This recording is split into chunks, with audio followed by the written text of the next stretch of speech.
Hello and welcome to Boom Fact Check. We're talking about the Blue Whale Challenge today. Several reports have emerged about this nefarious internet game that originated in Russia in 2013 and has found presence in many countries, including, of course, India. There was a report just 15 days ago which talked about 6 suicides in India being triggered by the Blue Whale Challenge. There have been several other reports as well. So we're going to delve into this issue in a manner that we will try and help you understand what is Blue Whale first of all. Secondly, we'll talk about, is there a relationship between this particular internet game and the reported suicides that we've been hearing about in India. The third is where there clearly seems to be a problem in the linking between the suicides that we've been talking about and the Blue Whale Challenge, and I'm going to be joined by someone who's going to delve a little deeper into that. And finally, does the internet at large pose a threat? Can it trigger suicides? Can it trigger devious thoughts? And in what way? We're talking about personal devious thoughts leading to suicide or people causing harmful injury to themselves. So that's really what we're going to address finally. I'm joined by Prakash of the Center for Internet and Society to tell us a little more on this. So Pranesh, thank you for joining us from Bangalore. So first question is, what is this Blue Whale Challenge? The answer depends on who you ask. Okay. Some media reports, for instance, say that it's an app. There were multiple media reports that talked about more than 2,000 downloads of this app from Kerala alone, right? There are other media reports that say this is not an app, that it is essentially a phenomenon where through various channels, could be through WhatsApp, could be through any kind of Facebook chat, could be through any kind of mechanism where a tutor, some external stranger, essentially gives you a list of 50 tasks to perform, with the 50th task essentially being suicide, and it being preceded with first task itself being incidents of self-harm by carving things into your into your skin, etc., your forearm, etc. So what it is, it's just what it actually is not clear. It, according to me, is an urban legend. It's not something that actually exists. You will find, and I'm not contending, you will find lists online if you search in English, in Russian, Spanish, and Portuguese, multiple languages, of 50 tasks that supposedly a person has performed. But who created these tasks? Who created this list? How do we know that there are these 50 tasks? The earliest instance that I can find is from a few years ago on Reddit, and where a person said, I have translated these 50 tasks from something I found on the comments part for Russian newspaper reports, except we don't know. Right. Okay. So one is this game that exists. Now there are also reports that many people have died in other parts of the world. I mean, the number that I have, which was also fact checked by Snopes.com, is 130. The claim was that Blue Whale suicide game has been responsible for more than 130 suicides in Russia. Snopes, of course, debunks that sequentially, and you also linked to that in your own article, which you wrote later. So now the thing is, the second question is that we in India, at least the media in India, related or linked this to several suicides that happened in the last few months. So why did that happen in your understanding, and what is our takeaway? It started from a case in Bombay where a student committed suicide and took a photo of that before he did. A very tragic case.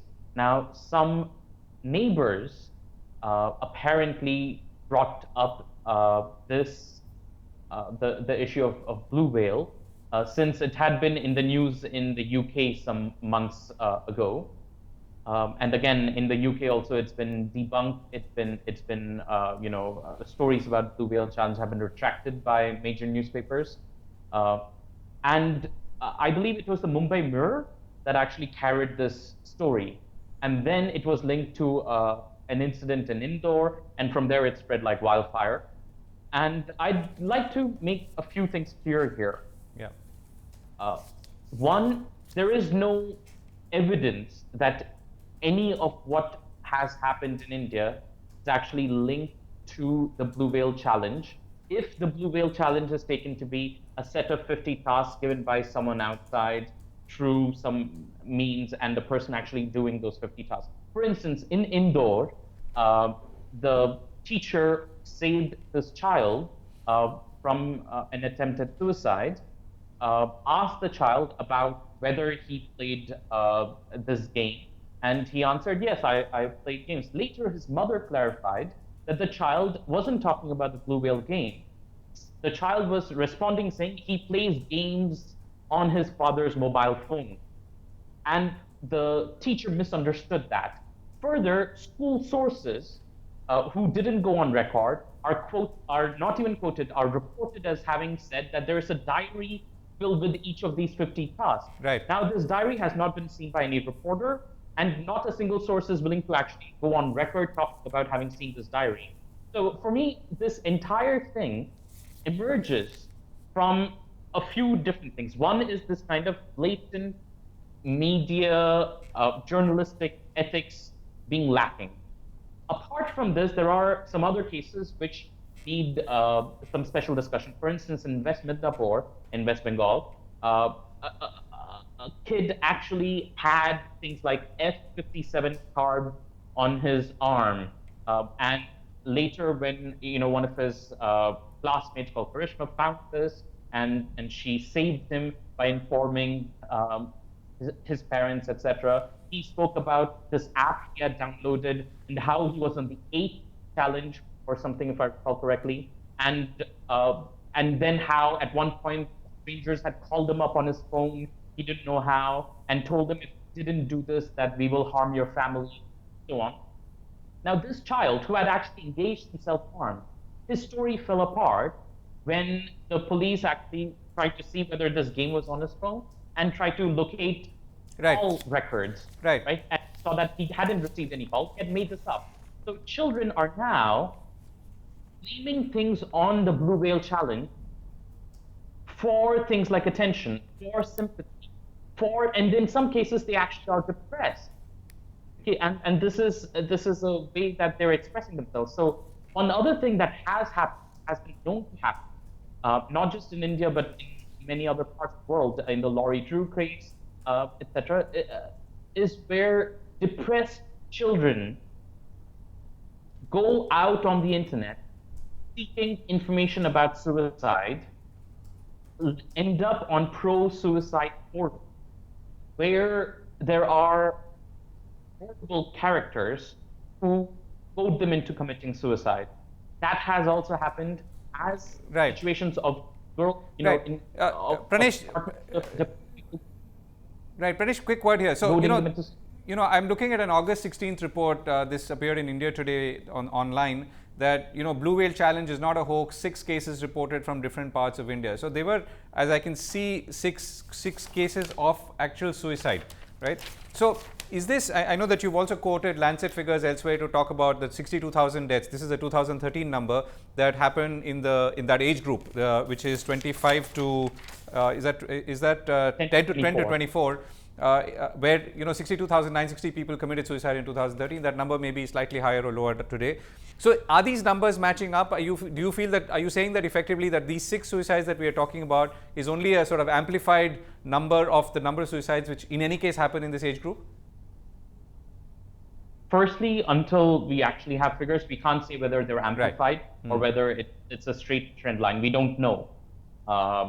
Secondly, even if it is amplified, I would place the blame on the media, because there is something called the Werther effect, which essentially is instances of people engaging in copycat suicide. It's studied and it's known to exist, with spikes happening after famous suicides or prolonged media coverages of suicide.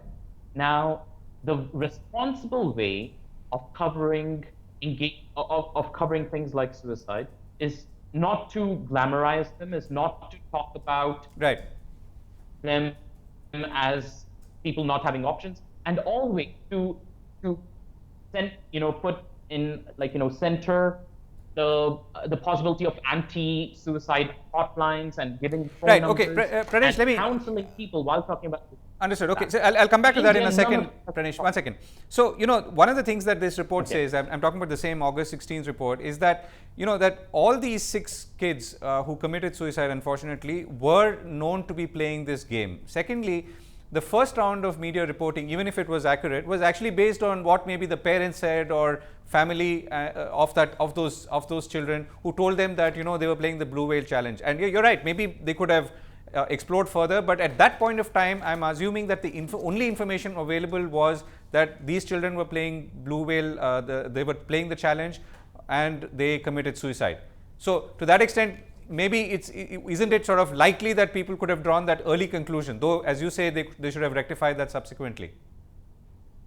No, I would disagree there as well. Now, in some cases, because in all the media portrayal around this, it's portrayed as fact. It's not portrayed as someone saying my child might have been playing this, etc. And in none of the cases we have seen so far are there actual evidence on the phones of conversations with strangers about anything of the sort, nor the kinds of things that people are supposed to do, because kids are supposed to send evidence as well, according to the mythos of the Blue Whale Challenge, right, of their having completed tasks, and none of that has been found.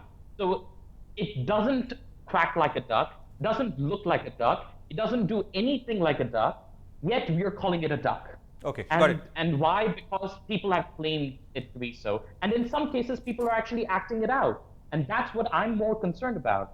Kids are engaging in self-harm. In an actual case of suicide, in the suicide letter, the kid talks about the Blue Whale Challenge. In another suicide, in a video that a man took, a 23-year-old man, if I remember right, took before jumping into the Sabarmati River, he blames the Blue Whale Challenge. Except if you look into the surrounding circumstances, you find that these are people, and in some cases teenagers, who are depressed, who have tried to commit suicide earlier, and there is no linkage between their deaths and anything found even through forensic analysis on their phones. So right. In Kerala, for instance, which has the top and the foremost forensic analysis, digital forensic analysis teams in India at the Cyberdome in Cochin, they haven't found any such linkages in any of the cases that have been referred to them. So I would urge a great deal of caution before parents jump to this conclusion. And I've also spoken in my article about how some parents may want to externalize why their child, committed suicide, rather than looking at thinking about depression being a mental illness, thinking about the other kinds of, things that surround suicide. This is an easy answer. So I'm being very cautious unless there is actual evidence. And I think the media should be more responsible in supporting. Right, Pranesh, I think, yeah. So, and equally, I mean, it's only a few weeks since we've seen this spate of suicides, and perhaps we should all wait, and we should obviously speak once again when more data emerges from the police investigations on what really happened and when the final paperwork is done. So let me come to the last point very quickly now. So the internet at large does act through various platforms and maybe websites, does act as a trigger for young people and push them towards committing suicide. That's a fact. Right. So what is the learning here? Where does that happen? Why does it happen? And what could one do as a parent, particularly to prevent it? So one thing, if you notice, if you do, for instance, a Google search for how to commit suicide, the first information that you get as a tooltip is how not to commit suicide and reasons not to.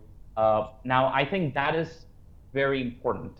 Okay, now anti-suicide messages are displayed by Facebook, by Tumblr, by a number of large social networks, except some of this doesn't translate into India. If you search for Blue Whale Challenge in the US, Facebook actually provides you anti-suicide information. In India, if you search for the same thing using, popular hashtags like I am whale and so on, Facebook doesn't display any such things.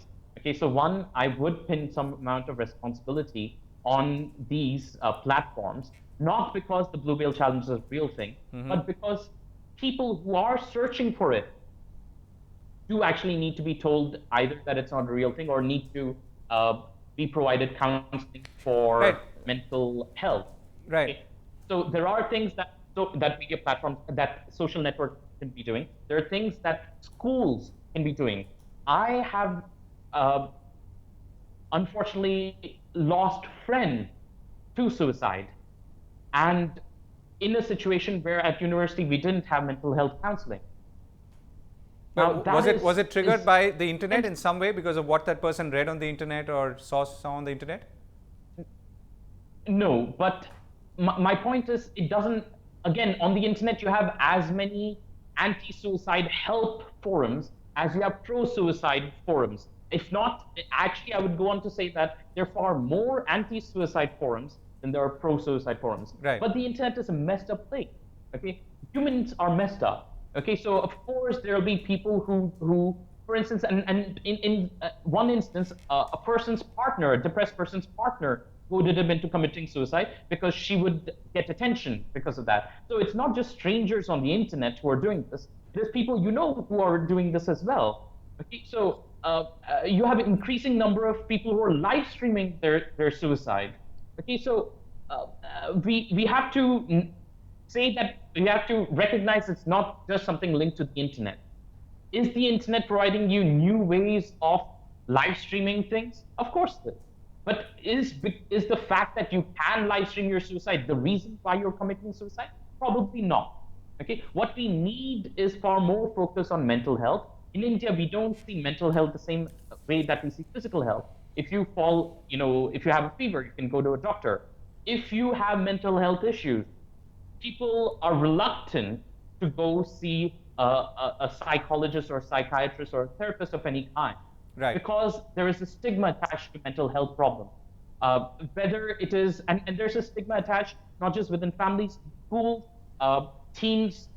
Depression amongst teens is not recognized at all. And that is, we have to recognize suicide is the number one factor of death in the age group of 10 to 24. Yes. Road accidents is second.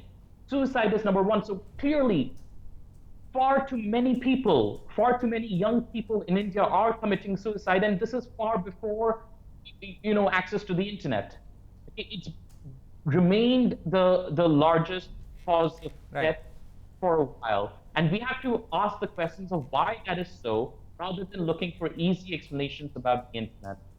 Right. Pranesh, we've run out of time. Thank you for that. I think you've raised a couple of important points. One is, of course, asking everyone, including in media, to look more carefully at reports of potential or alleged suicide triggered by a internet game, in this case being the Blue Whale Challenge. The second more important point is that, is the internet in some ways exacerbating the problem of people who are already in some ways ready to commit suicide, and the fact that they can live stream it, is that a trigger of some sort, or is that something that would have happened in any case? And of course, it's a much deeper mental health problem. That's another discussion we should surely have. Pranesh, thank you very much for that, and thank you for joining us. We run out of time completely on Boom Fact Check. We'll be back very soon. Thanks for watching.